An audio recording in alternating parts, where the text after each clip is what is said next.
BJP के राज्यसभा सांसद सुशील कुमार मोदी आज राहुल गांधी और रामानंद यादव के मामले में पटना के सिविल कोर्ट पहुंचे थे। इस दौरान उन्होंने कहा कि कांग्रेस नेता राहुल गांधी ने 2019 लोकसभा चुनाव के दौरान कर्नाटक में भाषण देते हुए देश के प्रधानमंत्री नरेंद्र मोदी को चोर कहा था। उन्होंने कहा था कि सारे मोदी चोर हैं। उन्होंने मोदी टाइटल वाले सभी लोगों को चोर बताया था। सुशील मोदी ने कहा कि मेरा भी टाइटल मोदी है और उनके इस बयान के बाद मैं कहीं भी बाहर निकला तो लोगों ने मेरा मजाक उड़ाया कि सारे मोदी चोर हैं। सुशील मोदी ने कहा कि राहुल गांधी के इस बयान से मेरी प्रतिष्ठा आहत हुई है। मैंने सिविल कोर्ट में मानहानि का मुकदमा दायर किया था। उसी मुकदमे में आज दूसरी बार सुनवाई थी। उन्होंने कहा कि इस मामले में राहुल गांधी को कोर्ट ने पहले समन किया था और राहुल गांधी को आना भी पड़ा था और अब फिर से उन्हें आना पड़ सकता है। बीजेपी सांसद सुशील कुमार मोदी ने कहा कि परसों उनके वकील ने मंत्री रामानंद यादव के खिलाफ भी मानहानि का मुकदमा दायर किया है। रामानंद यादव ने जो आरोप लगाया था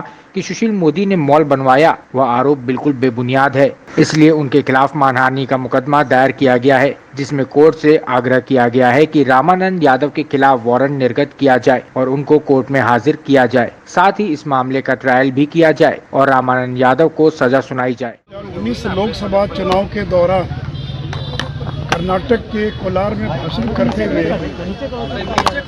देश के प्रधानमंत्री श्री नरेंद्र मोदी को चोर कहा था और ये कहा था कि सारे मोदी चोर हैं। मोदी टाइटल वाले जो लोग, वो सब लोग चोर हैं, क्योंकि मेरा भी टाइटल मोदी है।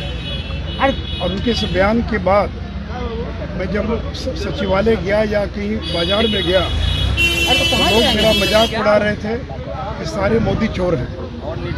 इसके कारण मेरी प्रतिष्ठा को आघात लगा और ये लोगों की निगाह में सारे मोदियों को चोर कहकर लोगों की निगाह में गिराने का प्रयास था और इसलिए मैंने यहाँ पर मानहानि का मुकदमा दायर किया था। उसी मुकदमे में आज मेरी दूसरी बार गवाही थी। जो जीरा थी, जो मेरे यानी जो कांग्रेस के वकील थे, उन्होंने आज दूसरी बार जीरा की और मुझसे अनेक सवाल किए और इस मामले में राहुल गांधी को भी कोर्ट ने समन किया था, उनको भी यहाँ पर आना पड़ा था तो और फिर उनको आगे आना पड़ सकता है। तो इसी मामले को लेकर मानहानि का मुकदमा दायर किया था।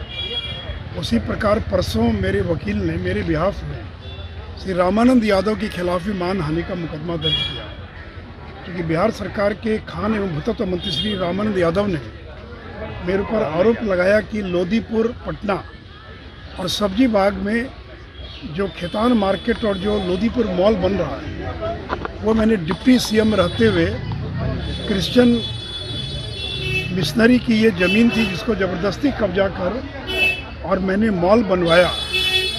ये आरोप बुरी तरह से मनगढ़ंत और बेबुनियाद है। इस आरोप के पक्ष में न तो कोई दस्तावेज उन्होंने प्रस्तुत किया, न कोई कागज प्रस्तुत किया और न ही माफ़ी मांगी। इसीलिए उनके खिलाफ में मानहानि का मुकदमा दायर किया गया है आईपीसी की धारा 499 और 500 के अंतर्गत, जिसमें कोर्ट से हमने आग्रह किया है कि श्री रामानंद यादव को वारंट के खिलाफ वारंट निर्गत किया जाए, उनको कोर्ट में हाजिर किया जाए, इस मामले का ट्रायल किया जाए और उनको सज़ा सुनाई जाए। इसके पहले मनोज झा जो राष्ट्रीय जनता दल के सांसद हैं और श्री चितरंजन गगन जो राजद के प्रवक्ता हैं, उन्होंने भी 3 वर्ष पूर्व इसी प्रकार का बेबुनियाद आरोप मेरे पर लगाकर मेरा चरित्र हनन करने का प्रयास किया था। उस मामले में भी मैंने मानहानि का मुकदमा दायर किया था। उसमें श्री मनोज और श्री चितरंजन गगन को समन हुआ है और कोर्ट ने उस मामले का कॉग्निजेंस लिया है। तो अगर आपके पास कोई सबूत है तो सार्वजनिक करना चाहिए, बताना चाहिए। यूँ ही किसी जनप्रतिनिधि के बारे में आरोप लगा देंगे तो ये कदापि उचित नहीं है। और इसलिए मैंने श्री मनोज झा, श्री रामानंद यादव और श्री राहुल गांधी के खिलाफ में और मानहानि का मुकदमा दायर किया था, जो अभी जो मामले अलग अलग स्टेजेस की है। देखिए, जिनको अपने राज्य में 43 सीट पर जो सिमट गए, जिनके पास 16 सांसद, अगली बार 2 भी रहेंगे कि नहीं रहेंगे पता नहीं है, तो घोषणा करने में क्या लगता है। और जब लालू जी थे रेल मंत्री और 10 साल यूपी की सरकार थी, तो बिहार को विशेष राज्य का दर्जा क्यों नहीं दिलवाया। और नीतीश जी भी तो लंबे समय थे ना रेल मंत्री और केंद्र में मंत्री। अब तो विशेष राज्य की अवधारणा ही खत्म कर दिया। नीतीश जी ने रघुराम राजन कमेटी का गठन किया था।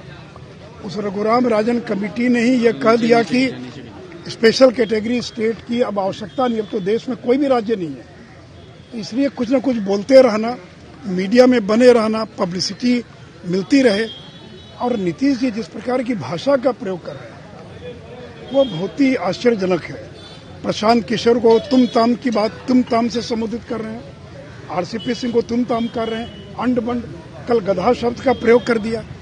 तो ये उनकी हताशा और निराशा का परिचायक है। जब कोई आदमी अपना कॉन्फिडेंस छोड़ देता है, उसका कॉन्फिडेंस विश्वास कम हो जाता है, तो गाली गलौज पे उतर आता है। वो हर चीज को जातीय रंग देने का प्रयास करता है। तो इसलिए मुझे बहुत दुख है कि नीतीश जी और इस स्तर पर गिरकर बयानबाजी उन्होंने प्रारंभ कर दी। अगर आपको हमारा वीडियो पसंद आया हो तो इसे लाइक करें, सब्सक्राइब करें और साथ ही बेल आइकन दबाना ना भूलें।